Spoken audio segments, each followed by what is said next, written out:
YS Vijayamma తన గారాల కూతురు వైఎస్ షర్మిలకు హ్యాండ్ ఇచ్చారా?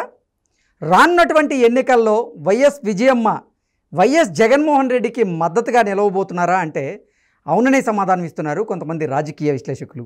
ఇక ఇదే అంశానికి సంబంధించి మనతో మాట్లాడేందుకు ప్రముఖ సీనియర్ జర్నలిస్ట్ దుర్గాకుమార్ గారు మనతో ఉన్నారు. సార్తో మాట్లాడదాం. సార్ నమస్తే అండి. నమస్కారం కృష్ణ గారు, మన వీక్షకులు కూడా నమస్కారం.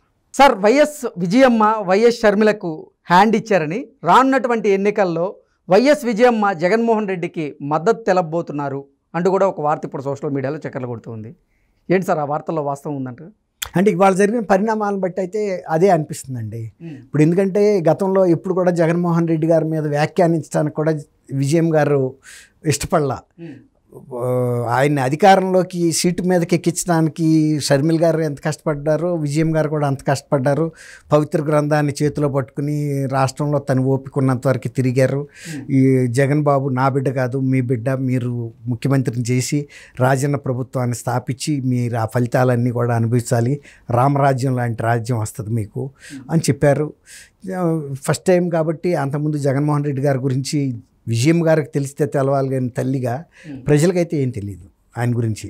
ఇప్పుడు ఆ తర్వాత షర్మిలమ్మ గారు చేసిన వ్యాఖ్యను బట్టి కూడా వాళ్ళు కూడా తప్పుదోవలో ఆయన్ని తక్కువగా అంచనా వేశారు. ఒక మంచి వ్యక్తి రాజన్న గారు లాగా అని, కానీ అతను అలాంటి వ్యక్తి కాదు, అపరిచితుడు ఉన్నాడు ఆయనలో అని, ఒక సైకోగా బిహేవ్ చేస్తున్నాడని, పరిపాలనలో అందరినీ వేధిస్తున్నాడని, డబ్బుల కోసమే తప్ప ఆయనకి ప్రజల క్షేమం పట్టలేదు అని, రాష్ట్ర ప్రయోజనాలు పట్టలేదని, దాచుకో అని చెప్పారు. తర్వాత అసలు సునీత గారు కూడా ఇతను నాకు హంతకుడు, మీరు ఓటు వేయొద్దు, నాకు న్యాయం చేయండి, వివేకానంద రెడ్డి గారి ఆత్మకి శాంతి చేకూర్చండి, ఆ హత్యలో ఈయన ప్రమేయం కూడా ఉంది అని కూడా ఆమె బాహాటంగా చెప్పేసింది. తర్వాత విజయం గారు కూడా ఏనాడు అటువంటి అంశాల మీద ఆమె కూడా నోరెప్పలేని పరిస్థితి. సునీతమ్మకి ఆమె కూడా మద్దతు ఇచ్చింది నైతికంగా, కానీ అట్లా అని పలానాళ్ళు చంపారని ఆమె చెప్పలేదు.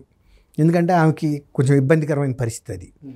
అట్లా అని సునీతని, సౌభాగ్యం గారిని ఆ స్థితిలో చూసి ఆమె తట్టుకోలేదు. ఎందుకంటే ఇవన్నీ కూడా ఒక్క కుటుంబం లాగా బతికారు. వైఎస్ రాజశేఖర రెడ్డి గారి కుటుంబం వేరు, వివేకానంద రెడ్డి గారి కుటుంబం వేరు కాదు, అందరూ ఒకటే. అట్లా నడిపారు ఆ ఇద్దరు ఉన్నంతకాలం. కానీ ఆయనకి తెలియకుండానే వివేకానంద రెడ్డి గారి వెనకాల అంత కుట్ర జరిగి అసలు సొంత కుటుంబంలో మనిషిని లేపుతారనేది అసలు వాళ్ళ కుటుంబంలో ఎవరు ఊహించలేకపోయారు, ఎవరు కూడా. అది చాలా ఘోరంగా జరిగింది. అది తేరుకుని అంతకులు మన పక్కనే తిరుగుతారు సినిమాల్లో లాగా అని మాకు తెలిసేటప్పటికే చాలా టైం పట్టిందని కూడా ఆయన చెప్పింది. నాగభూషణం, రావు గోపాలరావు వీళ్ళంతా ఉంటారు కదండి, వాళ్ళు లేపేసి వాళ్ళు అయ్యో చనిపోయాడా, ఎట్లా చనిపోయాడరే, చాలా మంచి వ్యక్తి ఉండే, అదండి ఇదండి అంటాడు కదా.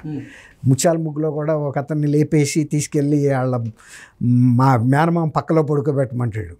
వాళ్ళు చూసుకుంటారు, వాళ్ళకి వీడికి డిఫరెన్స్ ఉంది కదా అంటాడు ఒకడు, అల్రామలింగయ్య పాత్రధారి. అందుకే అక్కడ పడుకోబెట్టమంటాడు. మేనల్లుడిని చంపి మేనల్లుడికి మేనమామకి డిఫరెన్స్ ఉంటాయి, అది ఉపయోగించుకుని రావు గోపాలరావు మేనల్లుడిని లేపేసి ఆ శవాన్ని తీసుకెళ్ళి మేనమామ పక్కలో పడుకోబెడతారు. తెల్లారేటప్పుడు చూసేటప్పటికి పక్కలో పడుకుంటే ఆడే చంపారంటారు కదండి. అట్టా ఇవన్నీ కూడా ఊహించలేకపోయారు. ఇప్పుడు విజయం గారు కూడా షర్మిల్ గారికి గతంలో ఇక్కడ ముఖ్యమంత్రి చేయాలని పాపం ఆమె విశ్వ ప్రయత్నం చేసింది. కొడుకుని అక్కడ సక్సెస్ఫుల్గా చేసింది. 2 రాష్ట్రాల్లో మన పిల్లలే ముఖ్యమంత్రిగా ఉంటే ఒక పద్ధతిగా ఉంటుంది. 2 తెలుగు రాష్ట్రాల్లోనూ వైఎస్ రాజశేఖర రెడ్డి కొడుకు ఒక ముఖ్యమంత్రి, కూతురు ఒక రాష్ట్రానికి ముఖ్యమంత్రి. అక్కడ సక్సెస్ఫుల్గా అయింది కాబట్టి ఆమె అనుకున్నది ఏంటంటే సేమ్ ఫార్ములా ఇక్కడ కూడా అవుతుంది అనుకుంది. వాళ్ళు అంచనా తప్పింది ఎక్కడంటే ఇక్కడ కొంత రాజకీయంగా వీళ్ళల్లో ఉండే, తెలంగాణలో ఉండే రాజకీయ అవగాహన అది ఎక్కువ. ఇక్కడ వీళ్ళు ప్రతిదీ కూడా క్యాలిక్యులేటెడ్గా ఉంటారు. ఇప్పుడు ఆ రోజు వైఎస్ఆర్కి వ్యతిరేకంగానే కదా రాష్ట్రం ఏర్పడింది. ఆ రోజు తెలంగాణ మీద కూడా చాలా విమర్శలు చేశాడు, హేళనగా మాట్లాడాడు. మళ్ళీ తర్వాత వీళ్ళ పుట్టుక ఎక్కడ జరిగింది, వాళ్ళ పులివెందుల. అసలు ప్రాంతీయ విభేదాలతో ఏర్పడిన రాష్ట్రంలో మళ్ళీ పులివెందుల్లో రాజశేఖర రెడ్డి గారు అమ్మాయిని తెచ్చి ముఖ్యమంత్రిగా తెచ్చిపెట్టుకుంటే అసలు ఈ రాష్ట్రం ఎందుకు ఏర్పాటు చేసుకున్నట్టు వైఎస్ ఈయన మీద వ్యతిరేకత ఉంది. ఎవరి మీద? కేసీఆర్ గారి మీద. కానీ అట్లని కేసీఆర్ మీద వ్యతిరేకతతో షర్మిల్ గారిని కూడా వాళ్ళు దగ్గరికి తీసే పరిస్థితి లేదు. ఎందుకంటే ఆమె వైఎస్ఆర్ బిడ్డ, తర్వాత పులివెందుల అమ్మాయి, వాళ్ళు రాయలసీమ ప్రాంతం, వాళ్ళ పదగట్టాల కింద నలిగిపోయే మా జీవితాలు ఇట్ట అయినాయని కదా వీళ్ళు ఉద్యమం లేపింది. కాబట్టి ఇది వర్కౌట్ అవ్వాల. ఎప్పుడైతే వర్కౌట్ అవ్వలేదో 2-2.5 సంవత్సరాల పాటు విపరీతమైన కృషి చేసిన తర్వాత దుకాణం బంద్ చేశారు. ఇక్కడ కేల్కతం దుకాణం బంద్ అంటారు కదా తెలంగాణలో. చేసి మళ్ళీ అక్కడికి వెళ్ళినప్పుడు ఆమె అక్కడ కూడా ఈమెకి సపోర్ట్గానే ఉండింది. మరి ఇవాళ మళ్ళీ ఎన్నికలు వస్తున్నాయి కదా, ఒక 5 సంవత్సరాలు ముఖ్యమంత్రిగా కూర్చోబెట్టింది. మళ్ళీ బోనస్గా ఇంకొక 5 సంవత్సరాలు మన పవిత్ర గంధం పట్టుకుని మళ్ళీ వెళ్తే ప్రజల్ని నమ్ముతారని ఆమె ఒక ప్రయత్నం అయితే చేసినట్టుంది. లేకపోతే ఆమె వచ్చేది కాదు బయటికి. ఆమెని అధ్యక్షురాలుగా కూడా చాలా అవమానకర పరిస్థితుల్లో దించేశారు. ప్రజలు ఆ రోజు బాధపడ్డారు. కానీ ఈ 5 సంవత్సరాల్లో జగన్మోహన్ రెడ్డి గారి పరిపాలన గురించి, పరిపాలనలో జరుగుతున్న కష్ట నష్టాల గురించి, ప్రజల గురించి ఏనాడు ఈ ఓదార్పు మాట్లాడాల. ఇంకా పైగా తెలంగాణలో అడిగితే మరి ఈ ప్రభుత్వాన్ని విమర్శిస్తున్నారు. జగన్మోహన్ రెడ్డి గారి ప్రభుత్వం అంతకన్నా దాన్ని ఏమంటాం, ఇంకా దరిద్రంగా ఉంది కదా అంటే, దాన్ని ఏమంటాం అంటే ఇంకా బాగాలేదు కదా అని అంటే, అధ్వానంగా ఉంది కదా అంటే, అప్పుడు అందు ఎందుకులయ్యా ఆయన గురించి ఇక్కడ మా ప్రస్తావన అనవసరం అన్నట్టుగా. ఆ మాట వాస్తవమే. ఆమె పరోక్షంగా ఒప్పుకుంది. లేదు రాజన్న ప్రభుత్వం నడుస్తుంది చాలా బ్రహ్మాండంగా అని అనలేదు కదా. ఇప్పుడు మరి అదే వ్యక్తి వాళ్ళ ఆయన ఆశీస్సులు తీసుకోవడానికి అక్కడికి వచ్చినప్పుడు మరి ఆమె అక్కడ అప్పీర్ అవటమే చాలామంది ఆంధ్రప్రదేశ్ ప్రజలు కూడా షాక్ అయ్యారు. అసలు ఆమె ఉండదనే అనుకున్నారు. ఎందుకంటే ఆమె చెప్పింది, నేను కూతురుతో ఉంటాను, కూతురు కష్టాల్లో ఉంది, కూతురు మోసపోయింది, మేమిద్దరం కూడా మోసపోయాము ఈ చేతుల్లో, కాబట్టి మేము కూతురు పక్షాన ఉంటానంది. మరి వాళ్ళ అక్కడ ఎప్పుడైతే కనబడిందో మళ్ళీ కూతురికి సపోర్ట్ చేయలేదు కదండి. ఒకేసారి ఇద్దరు ముఖ్యమంత్రి పదవికి పోటీ పడుతున్నారు. ఈమె కాంగ్రెస్ తరఫున, ఆయన వైఎస్ఆర్సీపీ తరఫున. ఇప్పుడు ఎవరిని సపోర్ట్ చేసింది అనేది అక్కడ తేలిపోయింది కదా. నిజానికి ఆమె ప్రెజెన్స్ అక్కడ అక్కర్లా. ఎందుకంటే ఆమెను పార్టీ నుంచే తీసేశాడు. కానీ blood is thicker than water అని, రక్తం నీళ్ళ కన్నా చిక్కన.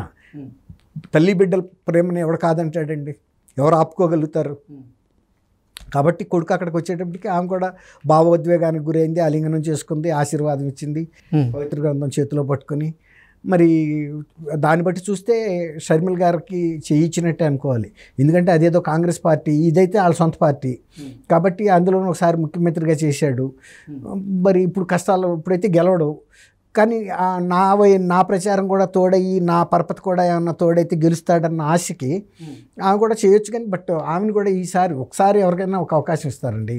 ఆ అవకాశాన్ని సద్వినియోగం చేసుకోకపోతే ఇంకోసారి అయితే ఎవరు నేను అనుకోవటం, గతంలో విజయమ్మ గారికి ఉన్న పరపతి ఆంధ్రప్రదేశ్లో ఉందని అయితే నేను అనుకోవట్లేదు. అసలు వైసీపీ తరపున రానున్న రోజుల్లో విజయమ్మ గారు ప్రచారం చేయబోతున్నారా? ఆ పరిస్థితులు ఉంటాయా? ఆ అవకాశం ఉందా అంటే ఏం చెప్తారు? అది వైఎస్ఆర్సీపీ కుటుంబానికి, వాళ్ళు వైఎస్ఆర్ గారి కుటుంబంలో ఉండే బంధాలను మనం అంచనా వేయలేమండి. ఎందుకు వేయలేమంటే అది రక్త సంబంధం. ఇప్పుడు గతంలో ఆమె చెప్పిన మాటలకి జరిగిన వాటికి అన్ని విరుద్ధంగా జరుగుతున్నాయి.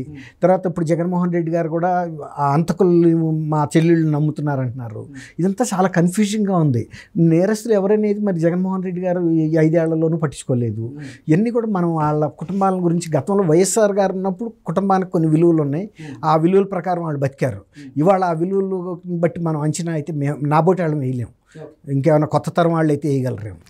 Okay sir, thank you so much. Thank you Krishna garu. మన వీక్షకులకు కూడా నమస్కారం.